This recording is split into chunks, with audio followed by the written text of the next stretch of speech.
nó kề ủa bé cháu thia ủa thân anh nữa nó bé cháu ở chỉ mua chỉ nói giống già đi nó ý chồng quân đi lò chè lúc chồng chết chia để ủa thân anh theo bé cháu ở cái mình nhỏ đi sợ đời đi ấy cỏ sợ đời không xía nó lúc xong xía lò thì sợ đời mua xía mua rau một khử nữa chỉ mua đá chỉ nó nữa nó đi nó sữa giờ ít bia giờ này chả không đun thao đến nó nữa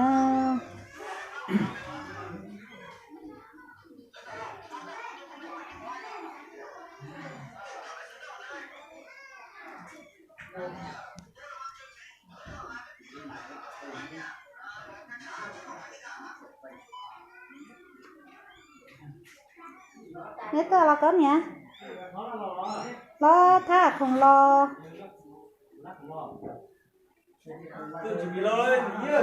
lúc nào than đánh kia nó than đánh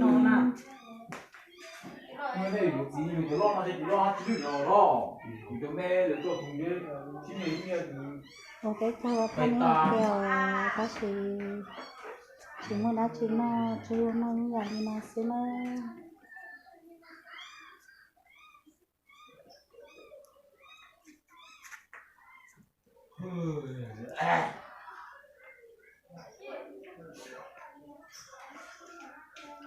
lâu đã nó thích tông cái gì hết ra khó thêm ra cho khó chờ thêm sai chuột khó chuột đi xe chỉ tao mua này cái chè chợ nhiều liều và chè và phải ở Lina xưa nữa không và không ở Lina xưa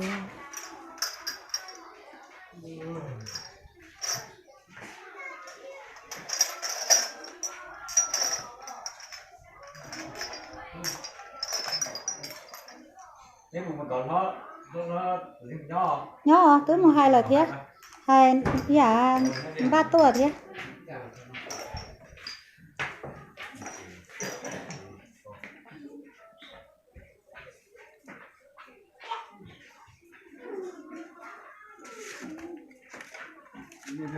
không bao giờ họ đây ta đi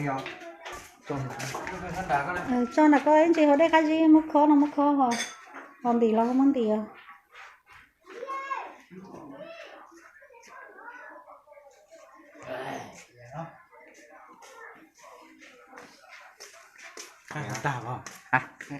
ra cái nhớ phải yêu nhớ bể tủ đưa trả mí nó mới cho bể tủ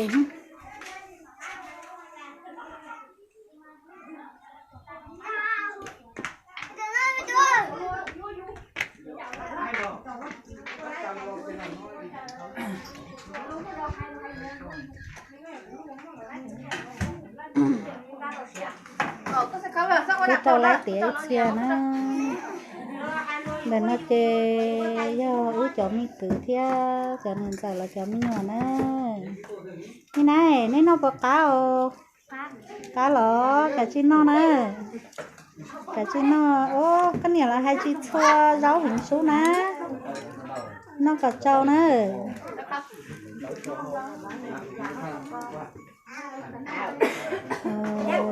cho rồi ra để nó chê có lưng rau ít cho nên giờ nữa thế chọn nhá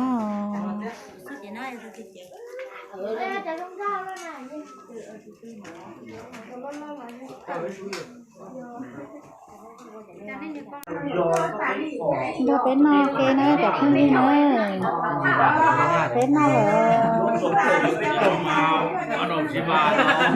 bên nó bên chơi rồi nó cái nó chơi chúng mình tuổi cho lại về nó chủ cả chủ đấy tao đấy chủ tao nó nè sếp nó sếp của nó do nó chơi ăn nó đua nó chơi nếu làตัวนี้tổng cái muốn là muốn lúc tay muốn kia rồi cái nó chơi nó nếu làตัวrồi nếu mà bé là con chị đấy nó nói thế em mặc qua bỏ chết đến nó Nó không. Cái một bé là Ôi chồng ơi. Má cái điện mẹ thế chồng. Để cô chợ mất chợ mà mỏ hay là mất chợ là gì vậy? Mỏ nó nó nào có bé nha rồi.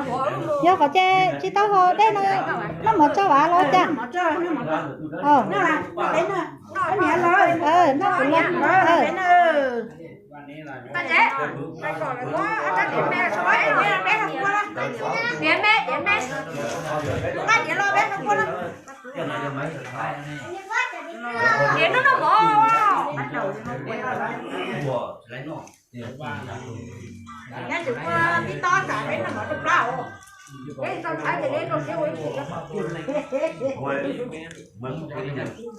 Bây giờ qua thịt để cái lấy năm chỗ là nam mô tí lo thanh đánh trèo tay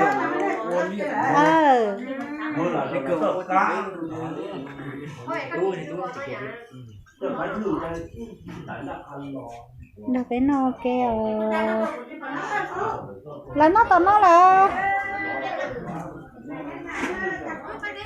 thằng trâu nó thế nó cá tao trâu này nó nhưng mà nó xin thôi phải no keo Nha con lại chẳng tao lo.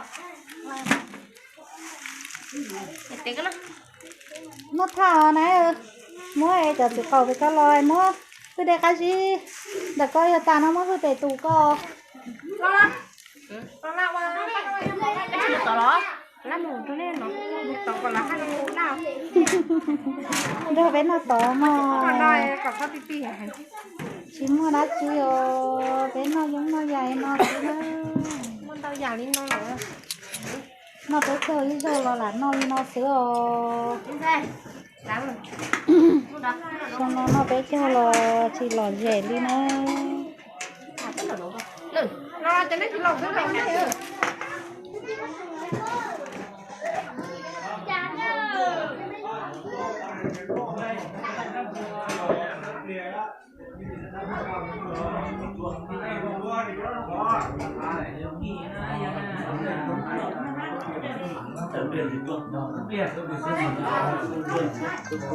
cái chị tao nói đây cái gì hầu lọ này nó thò này tao dọn tao nó thò nó ta có miền ta có nó tao miền đi ăn chưa?